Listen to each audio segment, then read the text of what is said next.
Good evening, everyone, and welcome to Bernathen College's Distinguished Speakers Series. Tonight, I'm pleased to have you join us as we start the third year of our Distinguished Speakers Series program, which has been a lot of fun to hold here at Pendleton Hall.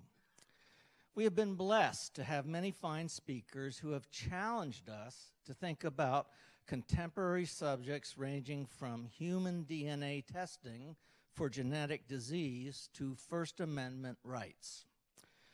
We look forward tonight to hearing from our speaker, Malcolm Walter, who is going to speak about the current developments in climate change. Malcolm's career has spanned over 40 years and includes serving as COO or CFO for several privately held and public companies. In 2016, he retired as COO of Bentley Systems, a global software company whose mission is sustaining infrastructure. Malcolm is a CPA and received his undergraduate degree from the Wharton School at the University of Pennsylvania. Malcolm's career provided him the opportunity to travel to over 60 countries and to work with clients from diverse backgrounds. More recently, his travels have been to the least developed parts of the world to observe the unique challenges faced in these communities battling extreme poverty. Malcolm currently serves on several boards, including the Water for People, whose mission is to provide the development of high-quality drinking water and sanitation services, and the Presidio Graduate School in San Francisco. Malcolm holds a great passion for global sustainability and recently completed Al Gore's Climate Reality Leadership Training. I have known Malcolm personally since our days as classmates at the Academy of the New Church High School. We are members of the class of 1971. That was over 47 years ago, and just shows how old we are, Malcolm, including several of our classmates in the audience tonight. Malcolm grew up in Bernathen, and his 5 children were also raised in Bernathen and all graduated from ANC. We welcome him back home tonight, Malcolm.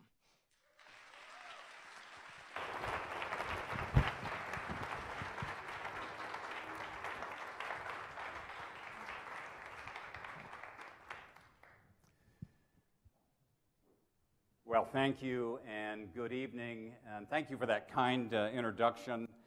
I have to say it's a real thrill to be here as part of the Distinguished Speaker Series for the Bernathen College, and I will do whatever I can to live up to that very lofty title of distinguished. We'll see how that goes. So, as Brian had mentioned, and for those of you who don't know me, I grew up here in Bernathen, went through the church school systems. I went to the Academy of the New Church, graduated in '71. I know there's some classmates in the room. Maybe you could just raise your hands, right? So look at that. How great is that? Yeah. Thank you for being here to support me. I actually spent a semester here at the Bernathen College before heading off to get my business degree at the University of Pennsylvania.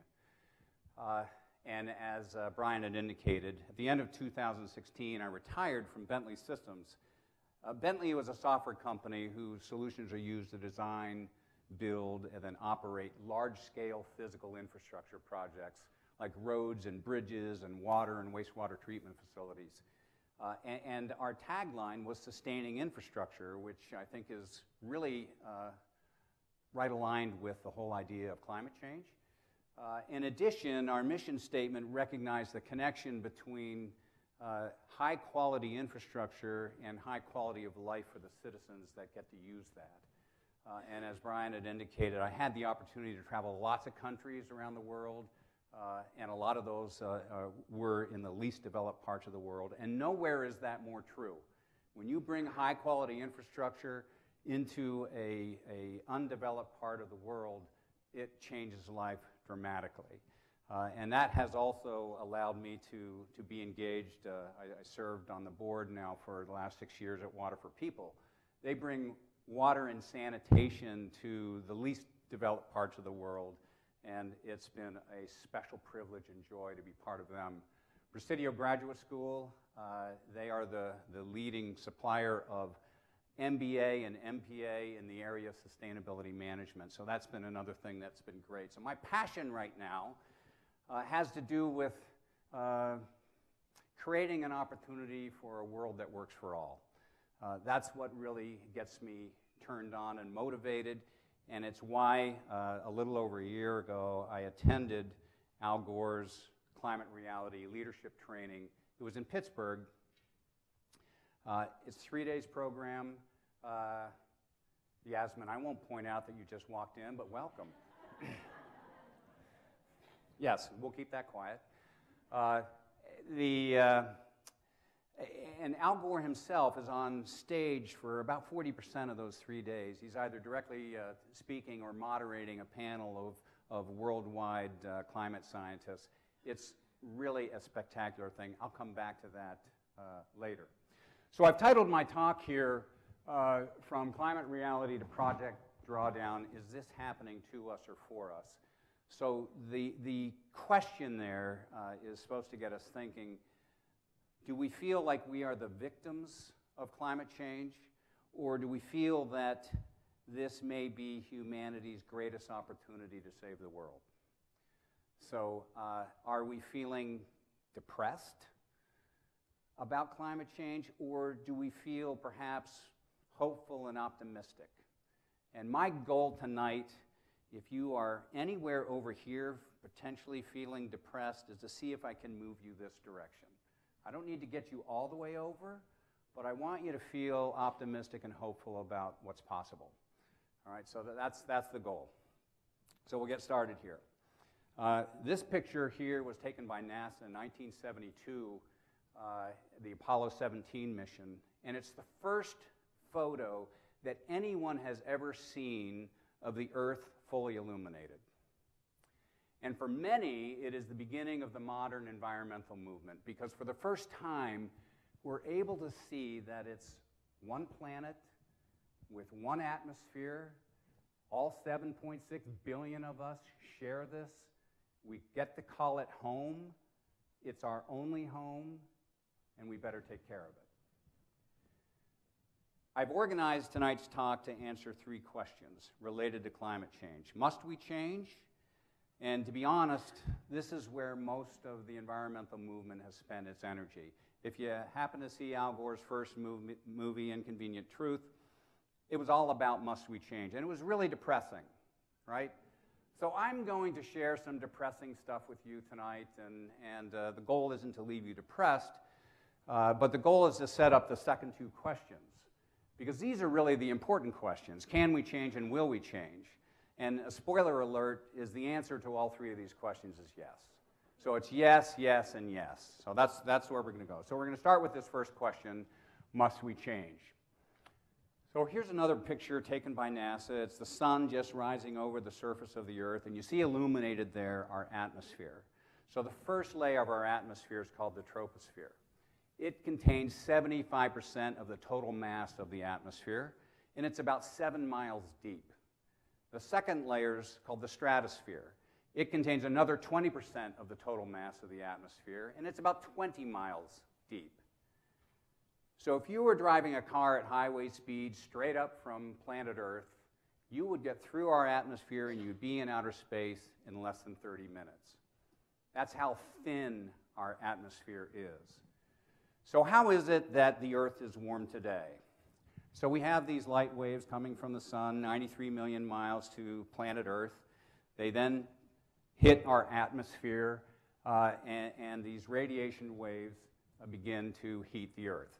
Some of those light waves bounce off of water, ice sheets, snow, and go back into space. And some of those reflected rays actually hit our atmosphere, bounce back in, and stay in, further warming the Earth. So that's how we get warmed. Well, we've been dumping 110 million tons of man-made greenhouse gases into our atmosphere every single day. And that has had the impact of thickening our atmosphere, such that more of those reflected rays stay inside our atmosphere and further warm the Earth. Right? That is what is causing the global warming. So the sources of greenhouse gases are many. They include fertilization, forest burning, a wide variety of things. But the overwhelming source has been the burning of fossil fuels, which since the end of World War II has really been on a tear. And if there's any good news in this chart, it's in the very upper right hand there where you can see that things have flattened out. Okay, that is good news, but it's not sufficient. We can't stay there. We have to come down. Okay? So just how much warmer has the planet gotten? Well, if we use the 30-year period roughly following World War II as our baseline, what we have here in the center are your average days. To the left in blue are your cooler days, and the right in red are the warmer days. And it is a traditional bell curve. If we shift out 10 years, we now see we've moved a little bit over here to the right and the emergence of some extremely hot days. We go another 10 years out, we're moving yet further to the right, and then the last 10-year period, we're getting way out here to the right, such that now the extremely hot days are roughly equivalent to what used to be cool and average days. In fact, now, almost 15% of our experience on Earth are in extremely hot days, whereas it used to make up 0.1% of our experience. So there's been a very dramatic shift in that regard. 17 of the 18 hottest years on record have happened since 2001, with the last 4 years being the hottest ever. And 2018 is on track to join those last 4. It shouldn't be a surprise that most of that extra heat ends up in our oceans, 93% of it, because the Earth is primarily made up of ocean. That's where it ends up. So our ocean temperatures have also been increasing, and almost on a linear basis, with 2017 being the hottest year ever. So when the oceans warm, we end up with more intense and more frequent storms. So here's a picture in 2015. This is in the Pacific. You see Hawaii in the center there. 3 Category 4 hurricanes at the same time. It's the first time in history that that has ever happened, that we know of. We had Hurricane Harvey just a little over a year ago that really trashed Houston. It moved from a tropical depression to a Category 4 hurricane in 2 days. That's the fastest time that has ever happened. And if we track Harvey as it was moving across the Gulf of Mexico, it was traveling across waters that were 7 degrees warmer than normal, up to 200 meters deep. And as a result, it picked up a lot more moisture, so it intensified, and it also slowed down, so that by the time it hit Houston, it dropped 33 trillion gallons on Houston, which is equivalent to both falls in Niagara Falls dropping on your city for about a year and a half. It was a phenomenal amount of water, right? So we end up with these pictures of this nursing facility in Houston, downtown Houston. We had this suburb of Houston, right, really flooded out. And this isn't the first time this has happened to Houston. In the 2 years leading up and including Harvey, they've had 7 major flood events, including 3 of those that were 1 in 500-year floods, and 2 of those 1 in 1,000-year floods, right? So something's wrong with our metrics here, but that's how it happened. More locally here, and in 2012, we had Hurricane Sandy strike. It made landfall at Atlantic City, and then it moved up to Manhattan. And what I'm now going to share with you is a clip from Gore's movie in 2006, in which he spoke about Manhattan and what the impact of tropical storms might be given climate change. This is what would happen to Manhattan.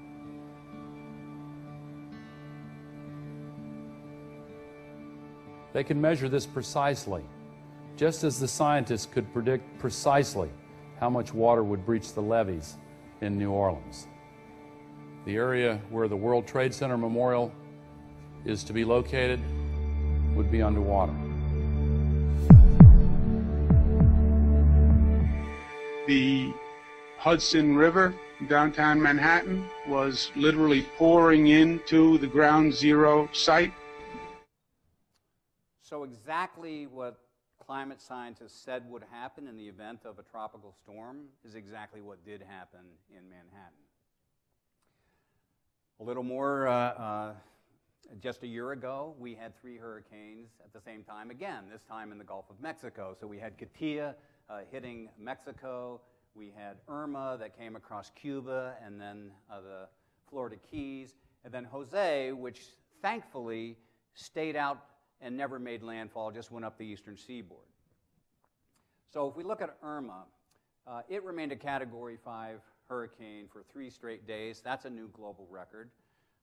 Absolutely devastated Cuba, and then came across the Florida Keys and did the same there. 25% of the homes on the Keys are gone, and 65% of the structures there are significantly damaged. Big time problem. Just 2 weeks later, we have Hurricane Maria, another Category 5 hurricane. That's the one that swept across Puerto Rico. You see in the lower right-hand corner there. And you've read about and seen the pictures, absolutely devastated there. 36 inches of rain in a 24-hour period. 1 year later, we have Florence striking the Carolinas. A lot of parallels with Maria. 36 inches of rain, 55 people died. And there's some $18 billion worth of damage. So it's also rather expensive. That was followed just a month later by Hurricane Michael, striking Mexico Beach, Florida, and the Panhandle. It made landfall as a Category 4 hurricane. It was the 3rd most intense hurricane in terms of pressure, and the 4th strongest in terms of wind speed, and reaching a peak wind speed of 155 miles per hour, and absolutely devastating this part of the Florida Panhandle. So this climate scientist at Penn State says, unrestrained climate change will likely lead to many more Harveys in the future, and of course that's already played itself out. There have been 16 one-in-a-thousand-year storms since 2010. So we're averaging about 2 a year. And there's a high correlation between warmer weather and fires, particularly where I live in California.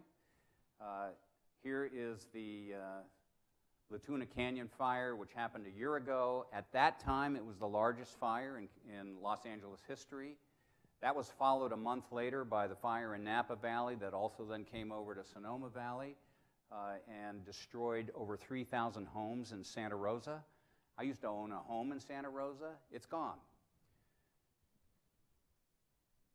Well, then just a month and a half after that, we have this fire in Ventura, which now is the largest fire in LA history, just a couple of months after the one that was the largest fire. And then this year, we've had a couple of major fires in Northern California. The Carr Fire, which is up near Redding, it was over 200,000 acres. And at the same time, we had the Mendocino Complex Fire, 459,000 acres burned. It is now the largest fire in California history.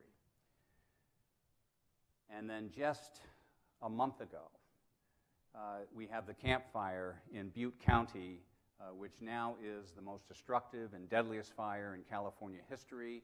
I refer to this as Paradise Lost. The town of Paradise, which is a retirement community, has lost over 80% of its structures, gone. I mean, you're talking about a city that is now gone. There have been 88 deaths. Over 200 people are still unaccounted for, so that number is likely to go up. Nearly 14,000 homes gone. And they estimate about $7.5 billion worth of damage, and of course that is likely to go up. So how many 200,000 plus acre fires has California had? Well, in the 113-year period or 114-year period leading up to 2003, there was 1. And in the 15-year period since then, there have been 7. So there's been a rather significant acceleration of fires in California. In 2017, the overall losses from weather-related disasters totals $320 billion. So it turns out that this is a very expensive thing that we're dealing with as well. And you can't talk about climate change without talking about glaciers. So here's a picture of a glacier in Greenland from 1935. Here's that same glacier today. The amount of ice mass that has been disappearing in Greenland is substantial. And that leads to sea level rise. And so we have this video from something that's called sunny wet. Sunny because wet because the ocean is on.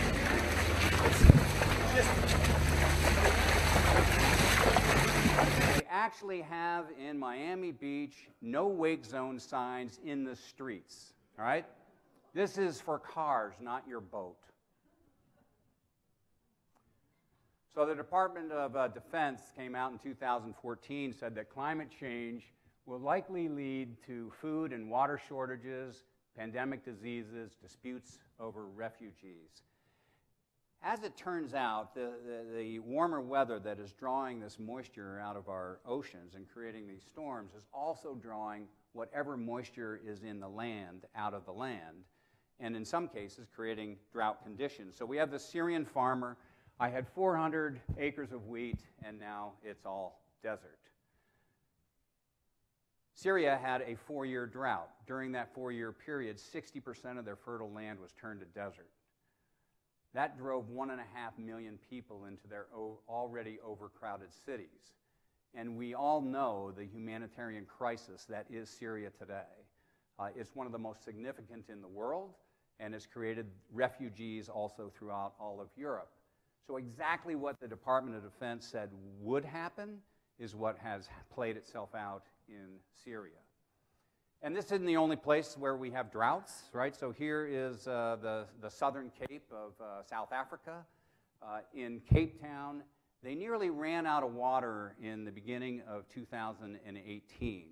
In fact, they had expected they would run out of water, and they were running this campaign that says, day 0, this is the day we're going to run out of water in Cape Town.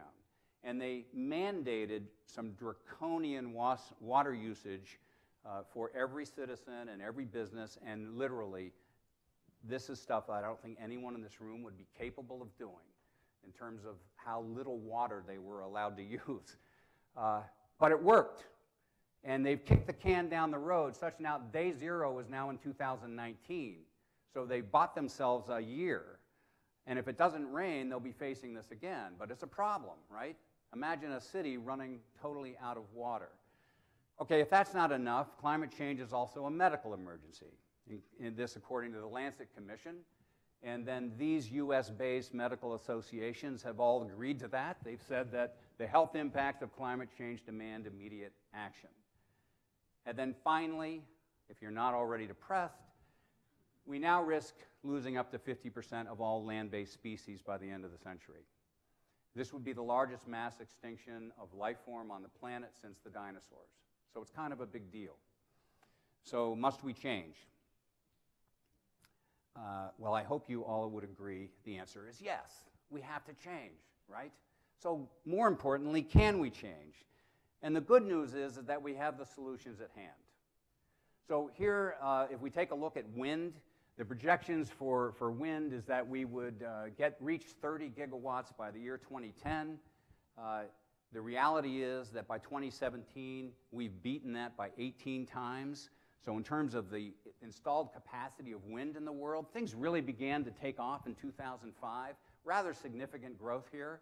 And of course, then the costs come down as well. Whereas it used to be over 200 euros per megawatt hour, it's now less than 50 euros.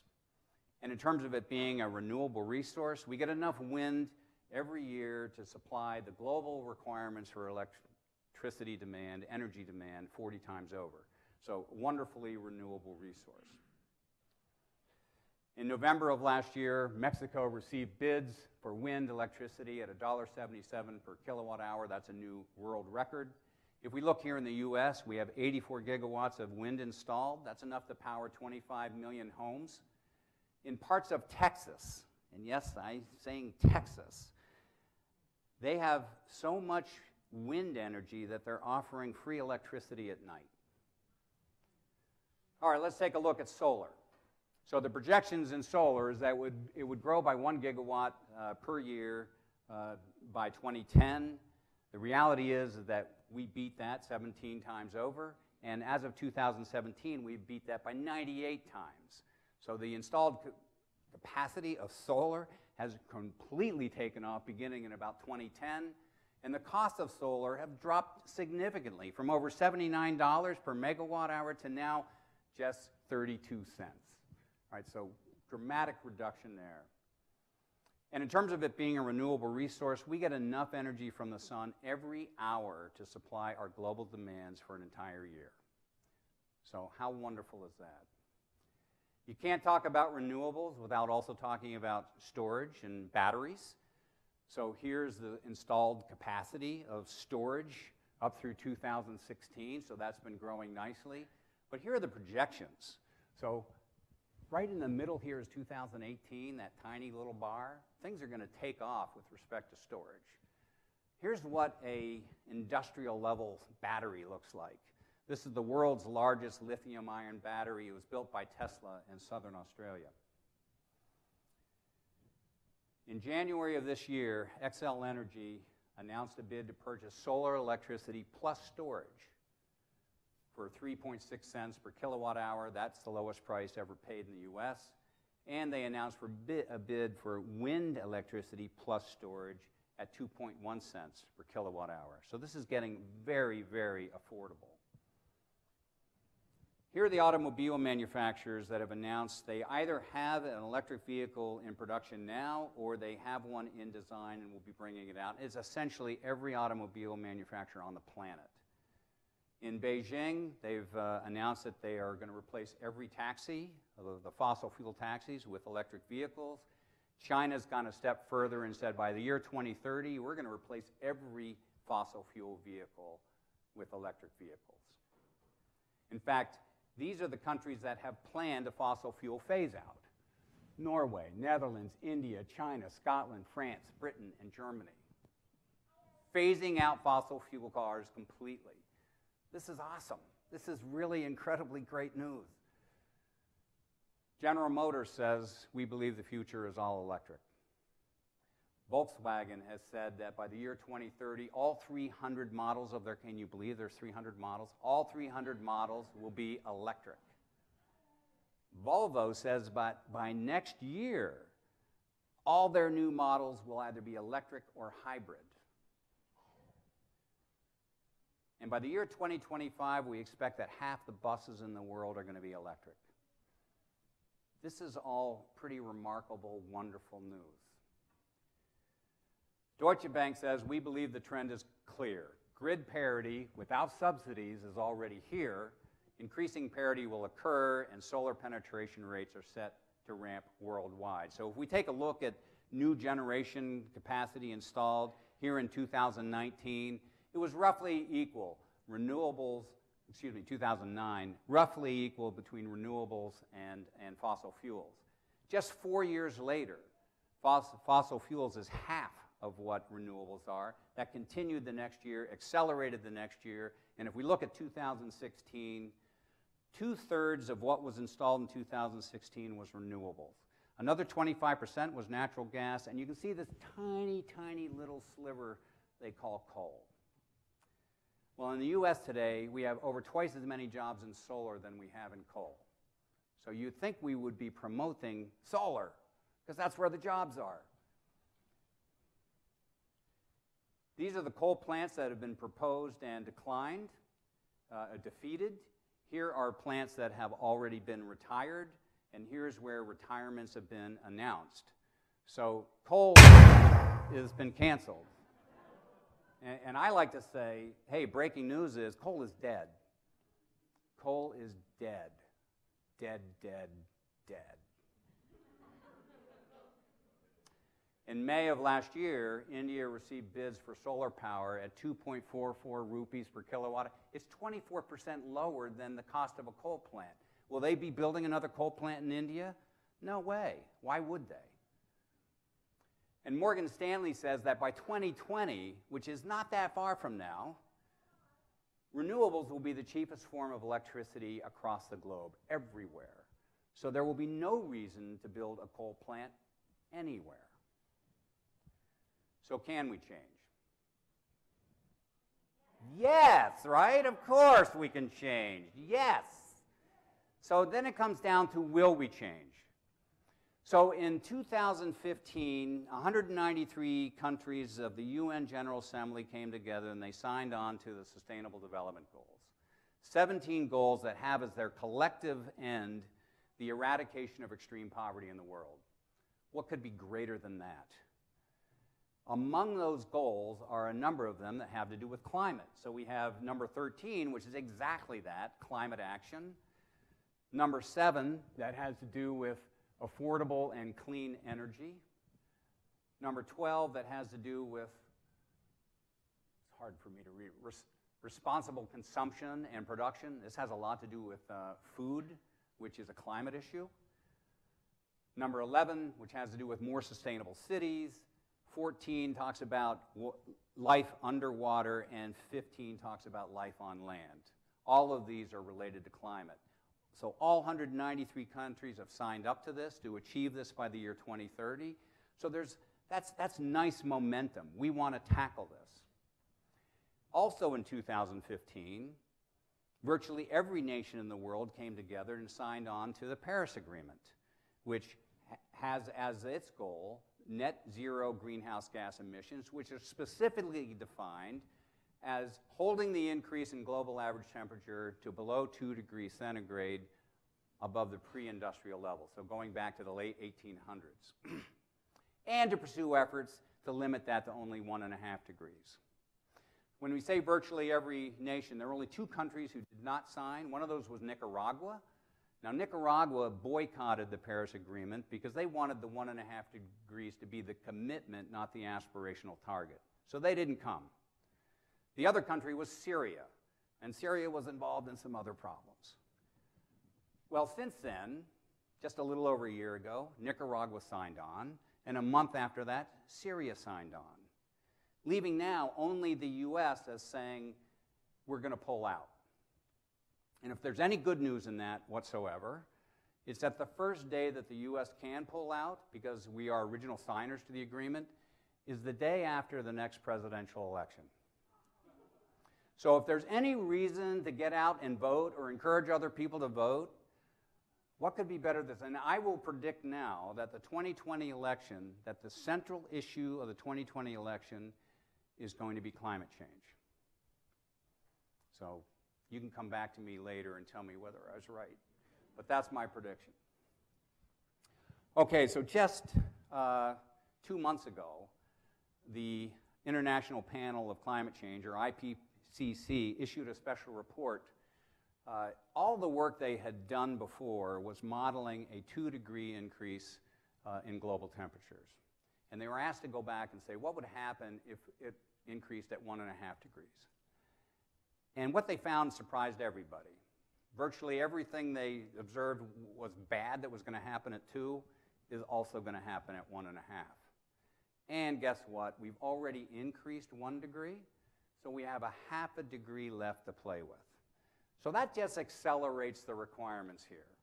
We may say, okay, well, that's why I want to be over here and feeling depressed. I say, no, this is the time, this is game on time, right? This is, let's get our uniforms on and get to work, because this is game on. Let's go. Now, one of the reasons the Trump administration said we're going to pull out is that they said, well, China and India won't live up to their parts of the bargain. The 3 largest polluters in the world are China, the U.S., and India in that order. Well, it turns out that both India and China are on track to exceed their commitments in Paris. And Morgan Stanley says, notwithstanding Trump's desire to pull out, we expect the U.S. to also meet its commitments. So how can that be? Innovations in global markets, rather than politics, continue to be the primary driver for the growth in low-carbon technologies. Prices for batteries, solar panels will continue to drop, and global market share gains will continue for wind, solar, electric vehicles, and LEDs, regardless of who's in the White House, this according to Goldman Sachs. So it's not a political thing. This is about money. We're going to follow the money, and as a result of that, this just makes economic sense, and so that is what's going to happen. These are the cities across the U.S. that have made a commitment to 100% renewable electricity. I noticed that that's Southampton. I think it's the Southampton in New York, but Phoenixville and Downingtown and Westchester locally here, okay, that's great to see. They've already committed, and here are the cities that have already achieved 100% renewable. This is really fantastic. 15 states representing a third of the population of the U.S. have signed on to the U.S. Climate Alliance, led by Washington, New York, and California. And then there's the We Are Still In campaign. When Trump announced that the federal government was pulling out, a lot of other folks said, oh, no, not us. We're still in. Over 450 cities, 15 states, 300 colleges and universities, 1,700 businesses, we're still in. And over 130 global companies have made a commitment to go 100% renewable. Right, so here's their logos and a lot of companies that you would know. This is all fantastic news. Well, also just over a year ago, the fourth National Climate Assessment, Volume 1, was published. The principal authors of this were the National Oceanic and Atmospheric Association, or NOAA, together with the Department of Energy and NASA, and supported by all of these other U.S. departments, essentially every department that has anything to do with science. Here's what the report says. It's extremely likely that human activities, especially greenhouse gases, are the dominant cause of the observed warming. This is our government's report saying it's extremely likely that it's man-made activities that is causing global warming. And they go further and they find extremely likely as greater than 95%. They have a very high probability that this is the case. Global average sea levels are expected to continue to rise by at least several inches in the next 15 years, 1 to 4 feet by the end of the century, and 8 feet can't be ruled out. Well, at 4 feet, this would be a disaster for the world. At 8 feet, it's catastrophic, just catastrophic. The incidence of large forest fires are projected to further increase. That, of course, has already played itself out. We know that's true. 2014 and 15 emission growth rates have slowed, and we've actually seen that continued into 2016, if you remember that chart I showed right near the beginning. Well, just last week, they issued the Volume 2 of the Fourth National Climate Assessment, and here they provided 12 significant findings.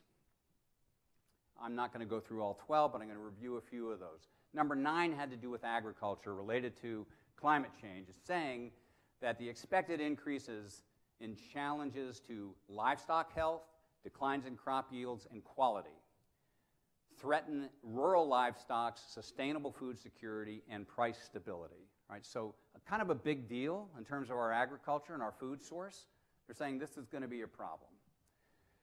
Number 5 has to do with water. The quality and quantity of water are being affected, increasing risks and costs to agriculture, energy production, industry, recreation, and the environment.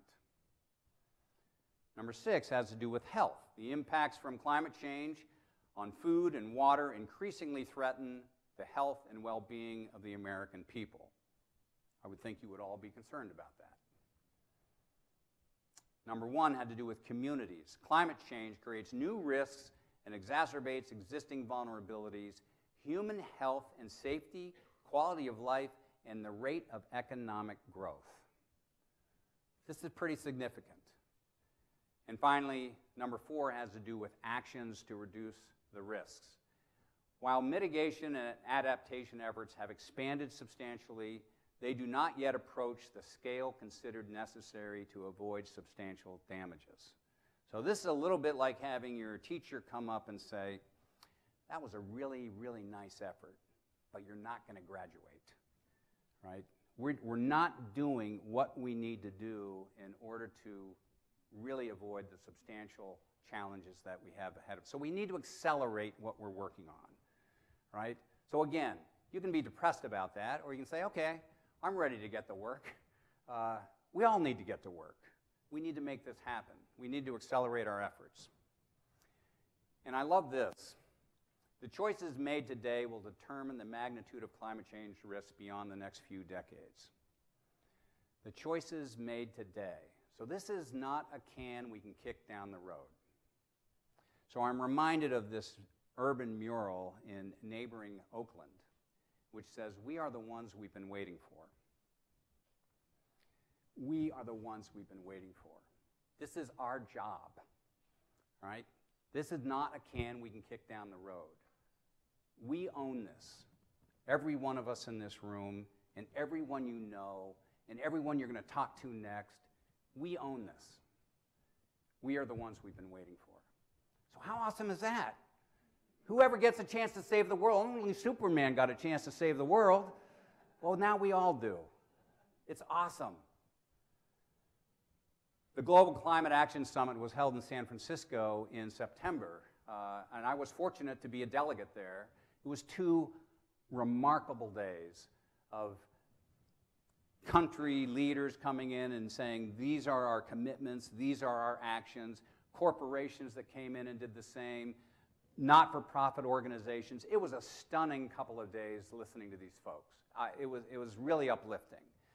The summit itself was called by Jerry Brown, the governor of California, so he was the host, and he shared with us the commitment of California, which had just been passed 2 days before by the California legislature. We approved the goal for a 100% carbon-free electricity by 2045. And most people believe we're going to get there much, much faster than that. So this is great news. And I want to bring your attention to a book called Drawdown, the most comprehensive plan ever proposed to reverse global warming. It was published in April of 2017. Drawdown, what we measure and model in Drawdown is how to begin reduction of greenhouse gases in order to avoid global warming or reverse global warming. So back to that chart, we're way up there at the peak in 2016. Drawdown says, how do we come down and start to look like the types of things that happen pre-industrial? How do we do that? So they've identified 80 solutions that have been rigorously researched. That includes the gigatons of CO2 to be reduced, what it would cost to implement those solutions, and then the savings or revenues associated with implementing those solutions.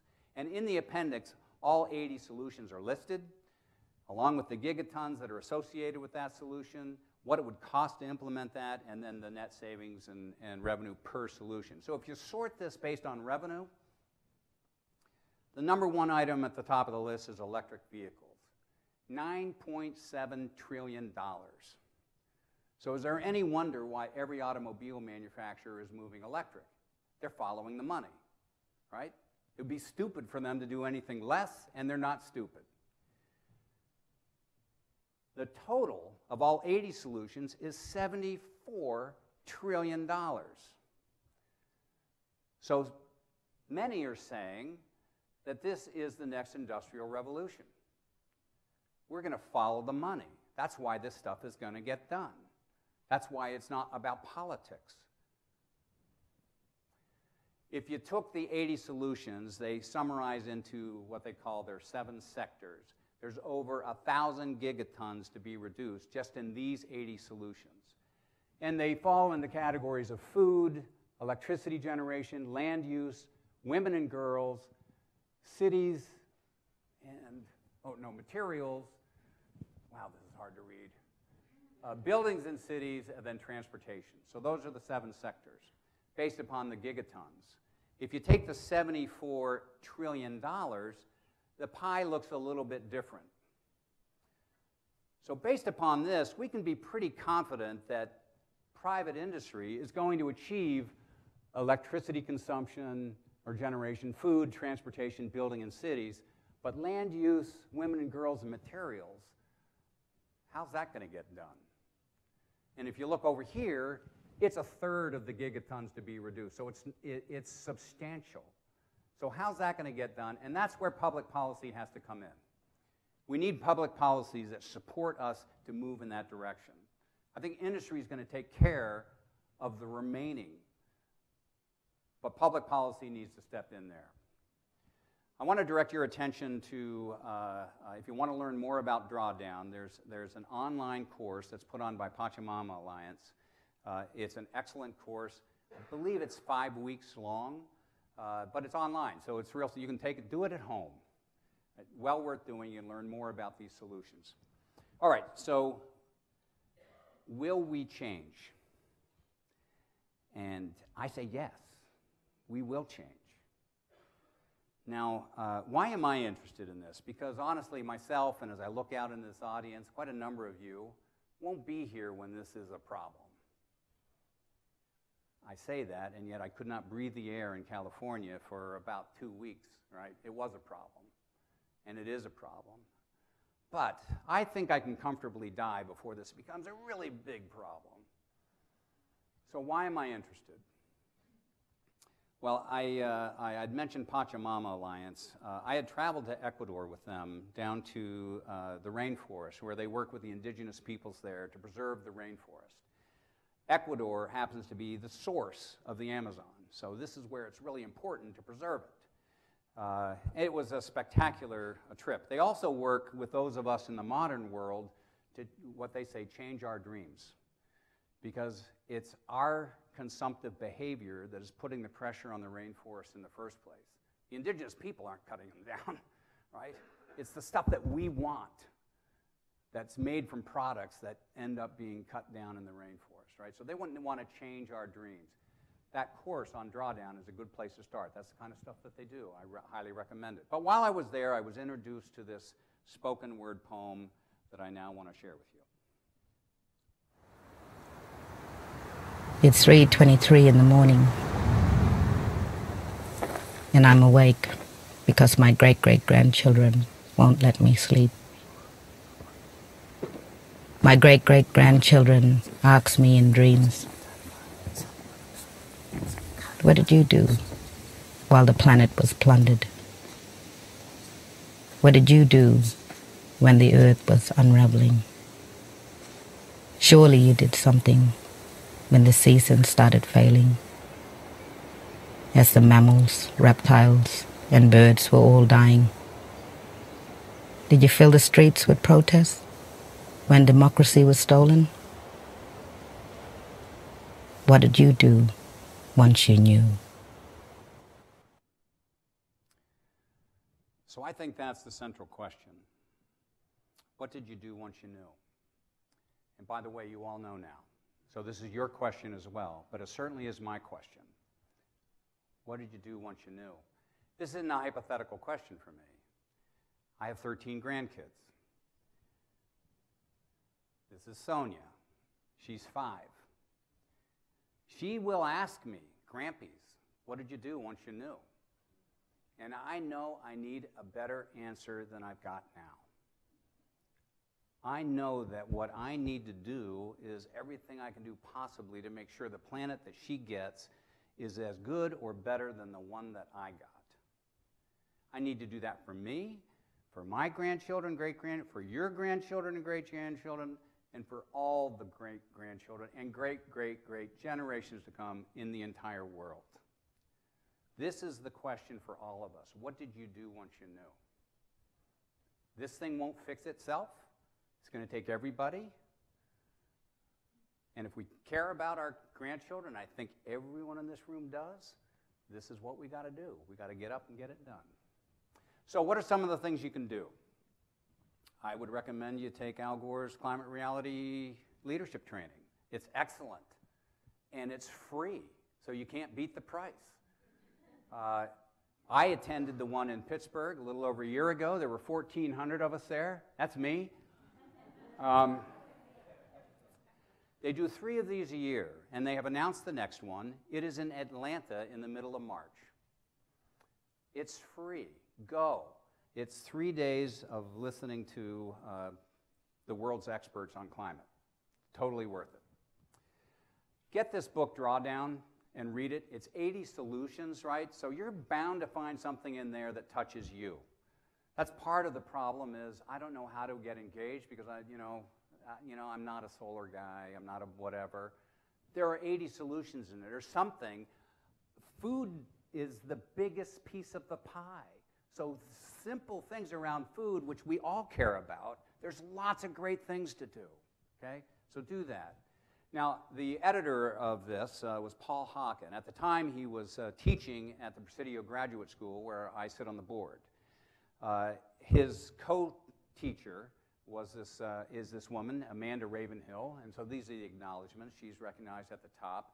And these are all Presidio students that participated in Drawdown.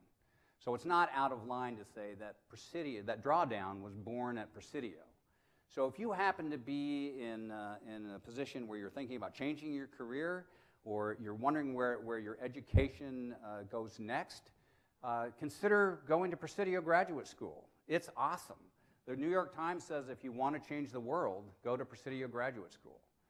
So this is something to think about. I can highly recommend it. Another thing you can do relates to Citizens Climate Lobby, and Phil Mergen is here somewhere, right over here, all right? So he's got information on Citizens Climate Lobby. They have a singular focus, which is the passage of a carbon tax and dividend. And incredibly great news, and fortuitous for tonight, is just last week, introduced in the House, it was the Energy Innovation and Carbon Dividend Act, which is precisely what Citizens Climate Lobby is about. All right, it is effective in that within 10 years, expected to reduce carbon by 33% in terms of our current emissions. It is good for people, not simply from a health standpoint, but there's a dividend in there that would be shared with all Americans. It's good for the economy. It's expected to produce over 2.1 million new jobs. It's bipartisan, right? So the bill was introduced by a bipartisan group of Republicans and Democrats. And finally, it's revenue neutral. So the carbon tax itself will be charged against those who emit carbon. And let's be honest, carbon's not free. It was $320 billion just in weather-related damages last year. It's not free. So shouldn't they pay a tax? Kind of the way we decided that we needed to increase the tax on tobacco. There ought to be a tax. That's pretty clear. But the way this is structured is all that money that will be collected by the government doesn't then go into some bureaucratic government program. It gets distributed out to all Americans on an equal basis. So now we're motivated, right? Not only can we reduce our own footprint, but in doing so, we're going to get a dividend in return. Pretty cool. So what's your action item? Go to their website, and you'll find a button there that allows you to send a letter to your representative. So I would like everyone to go do that. Tonight when you go back, you might want to watch the Eagles game. I get that I'm kind of in the middle of that. But after the game or tomorrow, send a letter to your representative. All right, so other things you can do. So the acronym here is SPINE. And the S in SPINE stands for solutions. And that's about educating yourself on what the solutions are. Again, Drawdown is a great resource because there's 80 solutions just indicated right there. So that's simple. The P stands for passion. Find something that motivates you, because if you're not motivated in it, you're going to do a lousy job. If you are motivated in it, you got a chance to actually move other people in your direction. So find something that you're passionate about. And again, you've got 80 solutions in Drawdown. There's going to be something in there that is fantastic. The I stands for investments. I think this is the most important of the 5. We all are investing every day. A lot of the investing we do is in our consumption. So when we go to the grocery store, are you buying organic? or non-organic. Organic costs more. But when you buy organic, you're investing in farming practices that are rebuilding and revitalizing our planet. When you buy non-organic, you're probably not. You're probably investing in something that is destroying the earth rather than rebuilding the earth. So it might be 50 cents a pound, but it's totally, totally worth it. It's an investment you should be making. If you have a little bit more money, you've got money sitting in a bank somewhere. What is your bank doing with your money? Are they making loans to fossil fuel projects? How would you know? Well, it's actually fairly easy to find out. You simply go to their website and you can learn exactly, or you can Google it and find out. Consider putting your money in a bank that is aligning with your personal values. That's good advice no matter what, but it's particularly good advice related to climate. If you have a little bit more money, you're invested in stocks and bonds. And this is the big opportunity, because this whole area has changed dramatically in the last 5 years. For a long time, you could make negative selections. So I don't want to be invested in tobacco. I don't want to be invested in weapons. I don't want to be invested in fossil fuels. So that's a negative selection. You can tell that to an investment manager, and they can meet that for you. But today, there are positive selections you can make. You can say, I want to be invested in solar. I want to be invested in wind. I want to be invested in revitalizing farming production. And all of those things are achievable. And they've gotten very sophisticated such that now they can mimic any index with your negative and your positive selections and get very, very close to giving you market rate returns. So you give up nothing, but you can change the world. If we all moved our money towards stuff that was healing our planet, the planet would heal in no time because the market would completely respond to that. If we go back and do nothing, then nothing will change. So this is the number one thing you can go do, and anyone who's invested, it's simple because there are so many impact investing funds out there, and they do a fantastic job. The N stands for news. There's an awful lot of news out there that relates to climate change. I'll let you work through what's fake and what's real, but lots of news. Absorb yourself in this information, stay current, understand what's going on because it is changing daily. And the last one here, the E stands for employment. For those of you who are getting ready to start your careers, you're going to spend 80,000 hours at work. That's a long, long time. Make those hours count.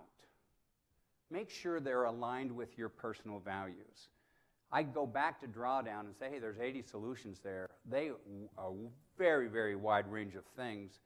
See if you can't find a career that's aligned with one or more of them. How exciting would that be? You would know that what you're working on is changing the world for the good.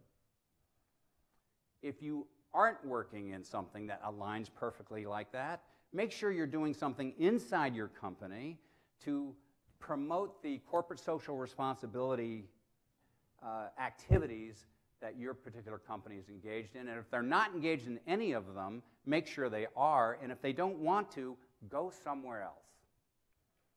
Right? Take your good education and your brains and go find a company that aligns with your values. Okay, I'm going to finish where I started. Is this happening to us or for us? And I said I was hoping to take you from a sense of depression to one of feeling optimistic and hopeful. And I'm reminded of this quote from an ancient Greek philosopher, where there is life, there is hope. And there is abundant life on this planet. So I have abundant hope. We can do this. Thank you.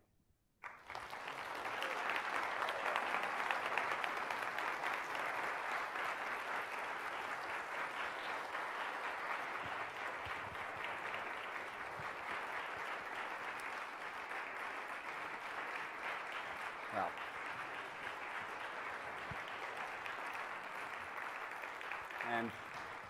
and thank you for that. So it is, there's an opportunity here to ask some questions, and we're going to use the microphone. So here we go. We have a couple hands up here already.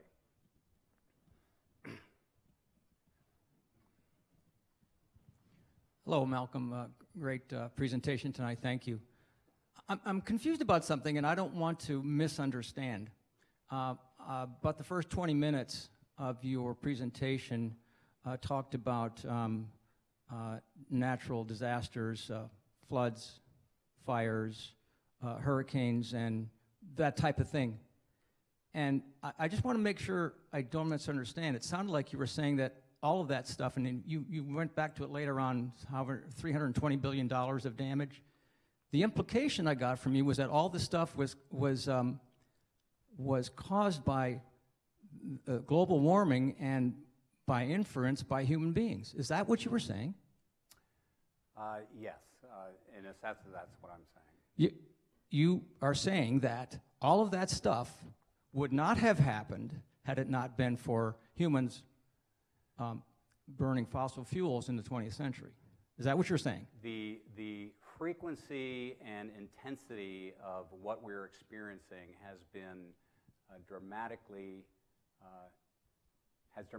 increased those because of fossil fuels from man-made burning of fossil fuels. Yes, that's what I'm saying.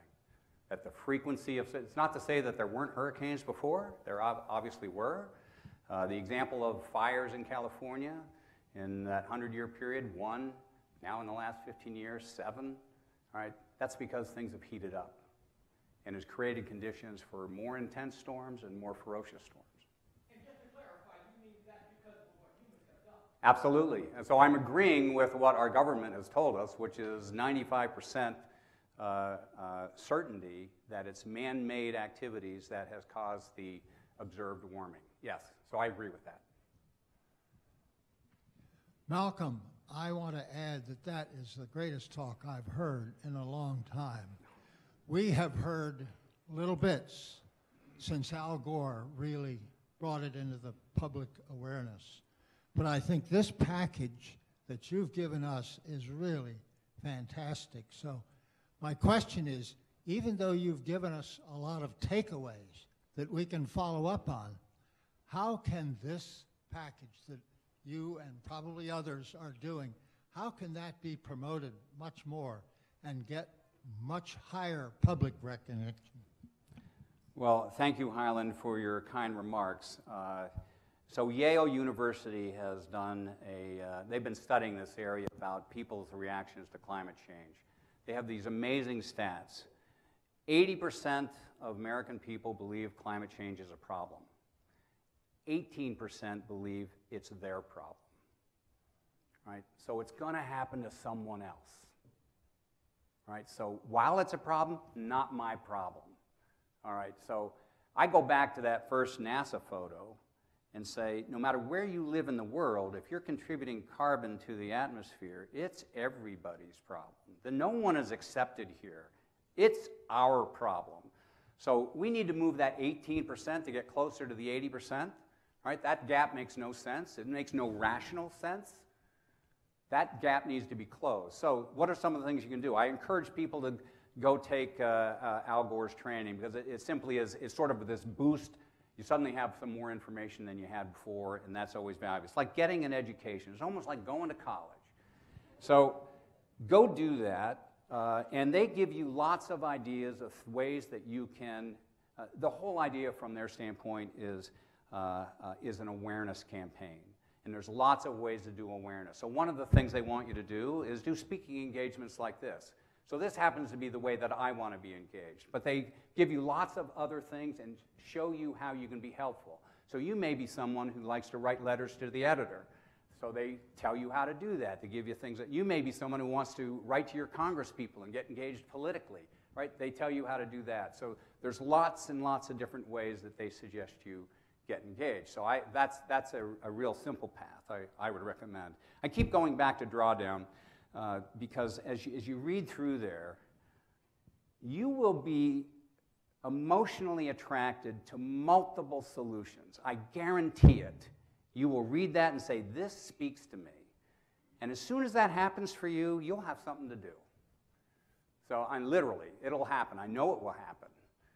There's a lot of really good material in there, so that's something. And a great way to get involved in that is take Pachamama's course, right? So again, it's always wonderful to have a facilitator that walks you through things, and they do a nice job of that.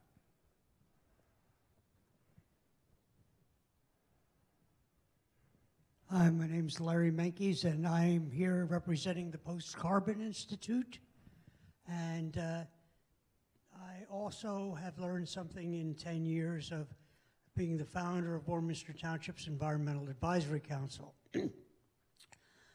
In this area, I have found that people do not respond well to the question of climate change. And what works best for me at this point is the notion of fiscal responsibility. If you waste any energy, you are fiscally irresponsible. And I've walked away from people that want to argue about that because I don't want to talk to an irresponsible person. Yeah. Now, some of the facts are, and I've done some post-grad work at a very distinguished college on this. One of the facts is that according to Lawrence Livermore Labs, Americans waste 61 to 86% of the energy that we use at a cost to us of about $1 trillion a year.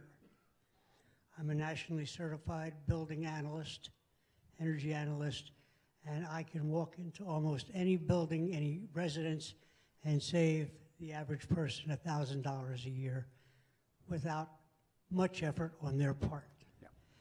Now, the bottom line is that if we approach it from a matter of fiscal responsibility, I ask, why are we wasting all this money? Yeah. And I would address this audience here. I know the audience fairly well. There are many things that they can do to put $1,000 a year back into their pocket. Yeah. Be worth it. It's an excellent point, and actually it's why it's one of the reasons why I feel so optimistic is that I believe that it's the money and the opportunities for businesses around the world that is going to be the primary driver here. So money is a big piece of the answer. It's also why I harp on investments, because we can change the world with how we invest. I am absolutely convinced of that, so that's exciting. But what you're pointing out, too, is the real genius behind the carbon fee and dividend, which is, as soon as that gets enacted, we're going to become a whole lot smarter about, all right, where am I paying a carbon fee? Because that's money that goes out of my pocket, and how can I increase my dividend? Right? We're all going to become really good at this, whereas today we're not. It's an electric bill, right? Honestly, your point is correct, but it's our electric bill.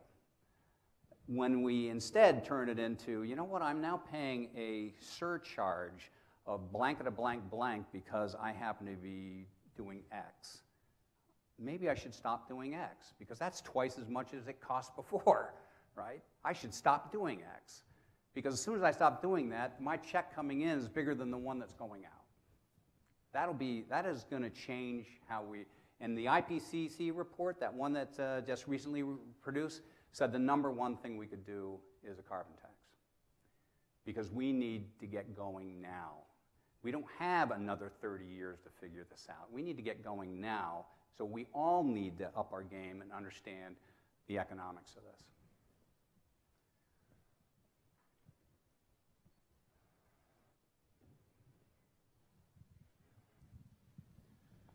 One of the 7 sectors in the drawdown list of 80 categories intrigued me, and that was the one that said women and girls.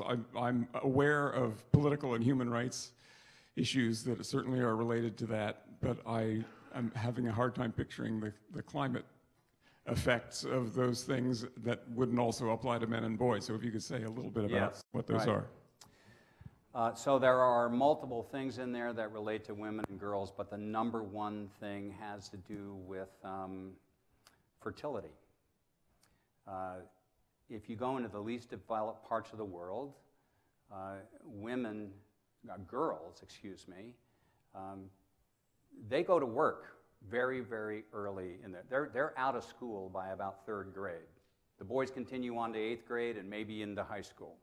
But the girls are now, they're out of school in 3rd grade. So by the time that they're 12, they're married and they're starting to produce kids at 12.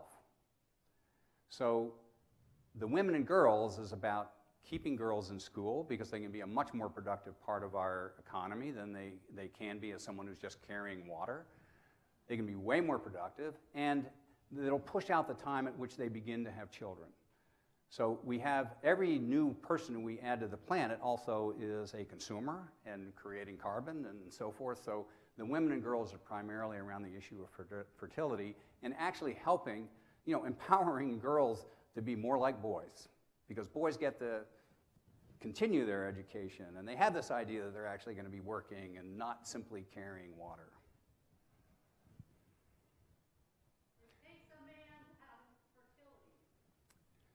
It does take a man. And it turns out that there are lots of men in the world too. They happen to like girls.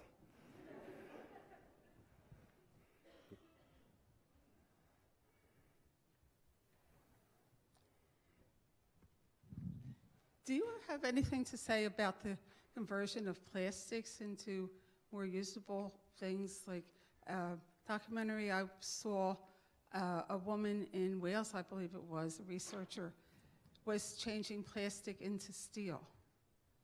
Are you familiar with that or any of the other? So I'm not actually familiar with that particular one, but just today I was reading an article where it's a big industry and it's actually happening right here in the U.S. We're changing plastic into clothing, a lot of clothing, right? And Patagonia has come out now and said, and I'm going to forget the dates and how quickly they want to get there, but they want the lion's share of what they have to offer to be made of plastic, right? So because, well, there's lots of reasons. One, plastics don't go away, right? So how do we reuse them in a way that makes them extend their life in terms of usefulness?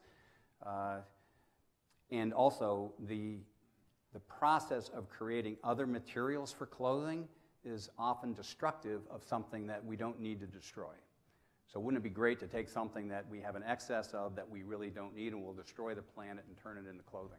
But there are other uses for plastic. I think that's going to be one of the really interesting things that comes up. Instead of throwing our stuff away, we're going to actually find some neat things, and business is going to figure that out.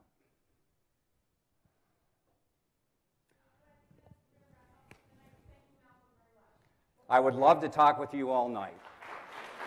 Thank you.